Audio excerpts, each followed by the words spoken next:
আসসালামু আলাইকুম এভরিওয়ান, সবাই কেমন আছেন? জাম ভর্তা বানাবো, তাই ভাবলাম আপনাদের সাথে একটু শেয়ার করে ফেলি। জামগুলো একেবারেই ফ্রেশ ছিল, তারপরেও তো একটু ধুইতেই হবে। আর ফ্রেশ বলার কারণ হচ্ছে আপু রাস্তা দিয়ে যাচ্ছিল, জাম গাছ থেকে জাম পেড়ে নিচ্ছিল একটা মেয়ে। তো তাকে জিজ্ঞেস করলো যে এই জামগুলো কি তোমরা বিক্রি করবা? তো সে বলতেছে না, তারা খাওয়ার জন্য গাছ থেকে পেড়ে নিয়ে যাচ্ছিল। তো আপু তাকে অনেকভাবে অনুরোধ করার পরে সে 1 কেজি দেওয়ার জন্য রাজি হয়ে গেল। আর এরপরে আপু কোনোভাবে দেরি করলো না, 1 কেজির মতো নিয়ে আপু সোজা বাসায় চলে আসলো। আমাদের জন্য কিছু পাঠিয়ে দিল। জামগুলো খেতে ভীষণ মজার ছিল, মানে খুবই রসালো আর একদম মিষ্টি ছিল।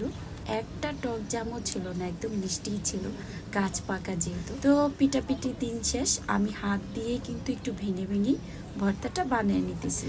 আর এরপরে আমি এখানে দিব হচ্ছে বিট লবণ আর কিছু চিলি ফ্লেক্স। এটা আমার আম্মু একদম টেলে সুন্দর করে লবণ দিয়ে বেটে একটা বোতলে ভরে রাখে, যখন আমাদের ইচ্ছা হয় আমরা অল্প একটু নিয়ে খেয়ে ফেলি। তো এই তো আমাদের জাম ভর্তা কিন্তু রেডি। আচ্ছা, এই বছর কে কে খাইছেন বলেন তো? আর কেউ খেয়ে না থাকলে এখনই চলে যান, তো গিয়ে নিয়ে আসেন, ভর্তা বানায় খান।